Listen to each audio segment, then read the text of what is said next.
My name is Erick Calder, and I'm the Chief Technology Officer for CryptoSpace. I'm also a partner in CryptoSpace, and I'm co-founder of Alluvial Rewards, which is the US and Mexico licensee of the Vow technology stack. So we are tasked with the sort of gargantuan effort of bringing on all the merchants in the United States and Mexico into the Vow ecosystem. As a background on myself, I come from Wall Street. Um, I'm much older than most people think. I'm 54 years old now, and I started life at 19 working for a primary dealership, which is to say, there's a kind of an informal group of about maybe 50 very large financial houses on the planet that attend the auctions that the Federal Reserve holds on a periodic basis, and they buy large blocks of debt from the Federal Reserve. They trade it amongst themselves, and they sell it downstream. And that was the beginning of my life. I started right in the heart of Wall Street and central banking and all that stuff. And so I've been in this game for quite some time now. And about 2012, I found the Satoshi paper. A friend of mine gave it to me, and I just read it, and I was stunned. I was like, okay, my God, this is the new path forward. This is going to change basically everything. It changes the power relationships in the world, right? The place that banks have traditionally held all the power, all of a sudden that just sort of crumbles because I don't need to send money. I no longer need an institution. I can do peer-to-peer, right? And so at that point, I decided, okay, I need to do something in this space. I don't know what it is, but I will figure it out. And I've done nothing since. I mean, nothing but since. Finance is a very complex structure, right? There's lots and lots of pieces, lots of participants, lots of incentives, lots of hidden rules and stuff that people just don't understand. Even the language of economics is really impenetrable to the average individual. But at the end of the day, money is not that complicated. And one of the things that Bitcoin does, if Bitcoin did nothing else, it succeeded in one major way, which is it caused people to think about money. Not about making money, right? When people think about money, they think about how do I get it? How do I make it? And how do I spend it? But they never think about the structure of money. How is it born, right? Where does it come from? Where does it go? Who runs this stuff, right? Nobody knows that stuff, right? It's because it gets very complicated quickly and people's eyes just glaze over. And so Bitcoin caused for people to rethink this and say, oh yeah, is it money? I mean, what are the characteristics of money, right? Oh, store of value. What does store of value mean, right? What does fungibility mean? What is, what is transmissibility? There's like all these things that are related to, what is transaction settlements, right? So it has created a great awareness about this. And as people start to think more about it, they realize, oh, actually, money is not that complicated, right? Real money. And when I say real money, I mean that when people think about real money, they think about the US dollar. But the US dollar in our circles, we call that a shitcoin because it has like no cap, right? Real money is by definition limited in supply. And well, the United States dollar just isn't, right? They print as much of it as, 2020, they printed, I think 25% of the total supply. So all of a sudden, when you think about if you think about dollars as shares in a company, let's say that there's 100 shares in a company and you own 10 of them, right? So you own 10% of the company. And that's really nice because when the company makes money, you get 10% of the revenue and all this kind of stuff, the profits, right? Well, if you think about dollars in the same way, when you hold $100, if there's $1,000 in the whole world, you own 10% of the GDP of the world, right? All of a sudden, they decide, well, we're just going to double the monetary supply. So you're still holding on to $10, but now they're worth $5. You just got cheated out of half of your purchasing power, right?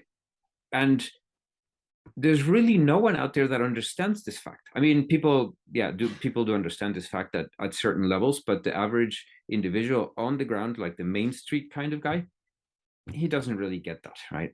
I mean, he hears everybody talk about it and devaluation, inflation, all these scary terms, but they don't really understand the basic concepts.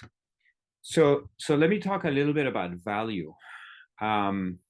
We tend to value things that are hard to get. Because if they're easy to get, well, then we can just get them anytime that we want, and they're just not that valuable, right? If you want sand, there's plenty of sand. Just go to a beach. There's a ton of it, not worth very much. If you want gold, well, you don't know where it is.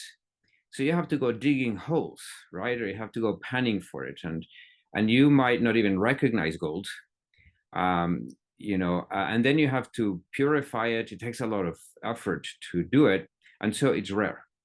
And it's that rarity that gives it its value. So gold is real money. There are certain characteristics that make for money. And certainly durability is one of them. So cows are valuable, right? But they don't make for very good money because they die. They get old. And the same thing with wheat and most commodities. And so gold was discovered a long time ago to not tarnish and to be impossible to destroy. And therefore, you can bequeath it. You can leave it to your children. You can work hard your whole life. You care and you love your children, and you leave them something in the form of gold. So gold is real money, right? And so to a large extent, the reason why it's real money is because it's limited in supply, right? Not only is it hard to get, to go find and stuff, but there's only so much of it. So we have this, so Professor Lawrence Lessig talks about a property of physical things called contentiousness. If I have a cup of coffee, right, I can give it to you and then you can have it. But then I can't have it too. We can't both have it, right? The cup is contentious. If I send you a photograph from my phone, right, over the internet, what happens is I still have the photograph and then you have it too. It's non-contentious, right? Ideas are non-contentious. I'm sitting here, I've got this idea in my head and I verbalize it and it's now in your head. We both have it. It's non-contentious, right? Fire is non-contentious, right? If I'm smoking a cigarette, I can light your cigarette with mine. I can give you my fire. We both have it. So the problem with non-contentious things is that they're not terribly valuable because I can just make as many copies as I want. And so it's not terribly valuable. What Satoshi Nakamoto did, his great contribution to society, was he created contentiousness on the internet. Right? Before Bitcoin, there was nothing on the internet that was contentious. Everything was basically a copy. You make a copy, you create, you transmit something, and it's already a copy.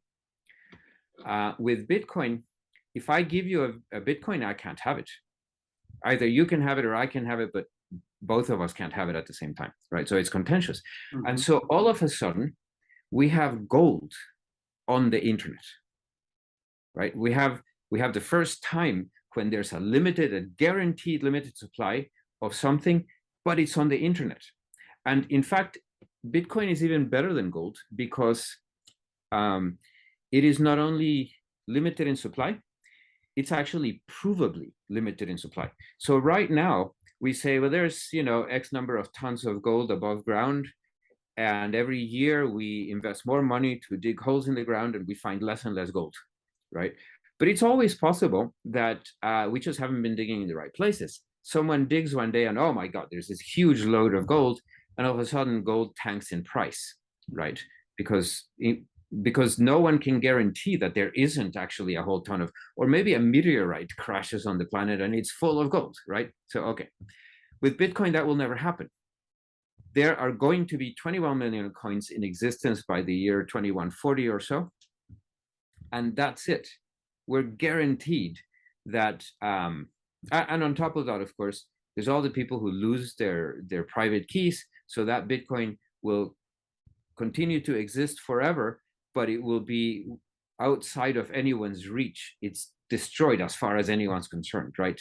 And every year we lose Bitcoin.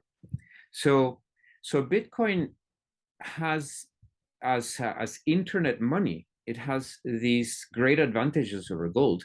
For example, I don't have to worry about storage, right? If I own gold, and I have owned gold in my life, what do I do with it? Do I put it into a safety deposit bank box in a bank?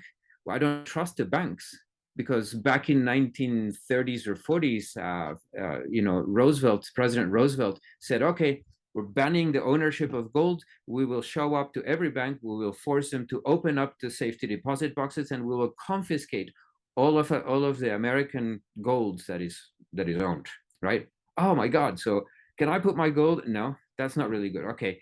Can I like bury it in the ground? Okay. Yeah, but maybe I have to do it in the midnight when no one is watching, so that they know, oh, Erick's digging holes in the ground and he must have something in there, right? It's really a problem, and it's a problem at an individual level. It's an even bigger problem at the institutional level. Right now, you have to have warehouses and security and insurance, and it's a honeypot. Anyone who wants to steal gold, well, they know sort of where it is, right? So Bitcoin has none of these issues. Also, I can't justify, if you're in Germany now, I would like to send you some gold. Can I FedEx it? No, they won't carry gold. Right? How do I get it to you? The answer is I pretty much can't. Right? So Bitcoin is transmissible. I can send you Bitcoin in 0.3 seconds, and it's guaranteed to get to you. Right? No one's going to steal it in transit, and I don't have to store it. It is basically impossible for anyone to even know that I have it. Right? So certainly the confiscatory powers of governments, the idea that they can just come in and take your shit, that kind of goes away, right? Because they don't know you have it. And the first step in being able to confiscate something is the knowledge of possession, right? This is exactly the reason why the Soviet Union forced the manufacturers of typewriters to print an entire page and then register to whom they had sold that typewriter. Because if there were ever any pamphlets out there floating, right, they could do a comparison and identify the typewriter and then trace back to the guys and go arrest them. You need knowledge in order to exercise control, and Bitcoin denies knowledge, right? Therefore, it can't be controlled. And so it's like super gold. How can we go from here into another future that makes things possible that weren't possible before? Absolutely. And we all want to be free, right? We want greater freedom. We want to do what we want to do. We don't want other people telling us what to do. I don't want to be paying taxes to a government that is then spending its money to go bomb people in Afghanistan or Syria, or pick any one of 20 places, right? Because that's my tax dollars that are destroying other people's lives, and I just don't want that. Yeah. Right? So the whole cycle of control begins with knowledge, and Bitcoin denies that knowledge, right? Therefore denies control. So the question is, how is the value maintained in Bitcoin? There is a problem called the double spend problem. If you have some Bitcoin in a wallet and you send it to me, how can anyone be guaranteed that you didn't keep a copy of it, right? Because then you could send that same Bitcoin to somebody else, and at that point you're rich, right? Then you just keep spending the same Bitcoin. But what you're really doing is you're creating additional Bitcoins, and therefore you're devaluating everyone's purchasing power, which is really the problem with the US dollar, right? So the answer is that there has to be control over the flow of funds.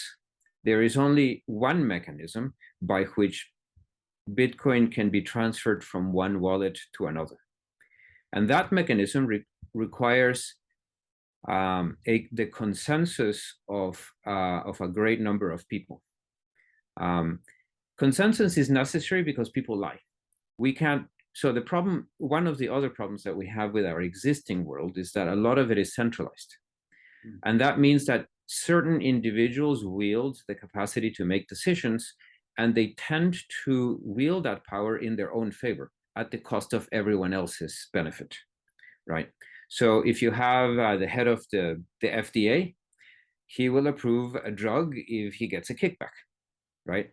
If What's you're the the head of FDA for the Food and Drug Administration, let's say, right? Okay. Or the head of the EPA, the Environmental Protection Agency, he can look the other way at these egregious crimes that are being committed because, you know, there are interests and there's big, you know, there's pressure from above or whatever, right? So there's law, and then there is crime, and in between we have this thing called discretion, right?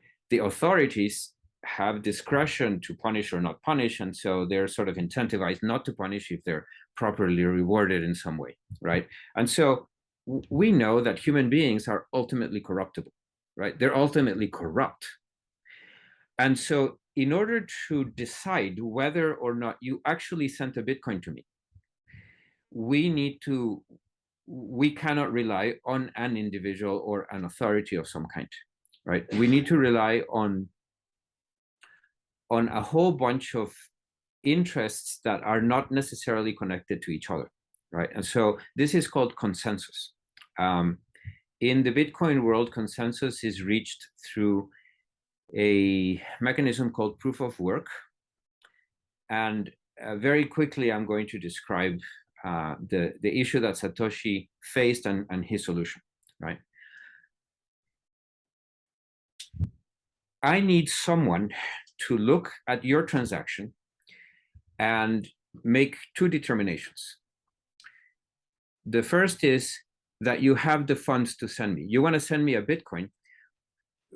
When you send me a Bitcoin, what you do is you write a message and you say, please transfer 1 Bitcoin from my address to Erick's address. And you send this message to the network, right? Now, as one of the participants in the network, I received this message. And I now have to verify two things. The first is that you actually have a Bitcoin to send, right? Because you might have half a Bitcoin and your message says 1 Bitcoin. So then in that case, I look at the message and I discard it. I go, okay, that's no good. So that transaction never happens, right? The second thing is that you need to prove to me that you own the Bitcoin at that address, right? And through dual key cryptography, through asymmetric cryptography, there are ways in which you can do that, right? You sign that message with the private key that actually owns that address, right? And so I, as the recipient of the message, can verify that fact through these cryptographic methods. So if I determine that you do have at least 1 Bitcoin and that you actually own it because you signed it properly, then I will approve this transaction. But I could be a bad actor, right? I could say, I have actually an interest to take this message and rewrite it and say, rather than, you know, this Bitcoin coming to this address, it'll now go to that address, right? So, because that one's mine, I'm stealing the Bitcoin, right? So what happens is this same message goes to 1,000 people, and they could all try to cheat, but then there would be no consensus. If there is at least some X number of people that are you know, good actors, that are legitimate actors, they will sign, and then all the ones that try to fudge things in a way, they get discarded. And what happens is, in order to play this game, they have to make an investment of electricity and power, right? In order to play the game, you have to perform this really large number of calculations, which burns your CPU and burns a ton of electricity. And if you're going to cheat, you're not going to win, so you just wasted all that money in all the electricity. So it's easier to just play the game, right?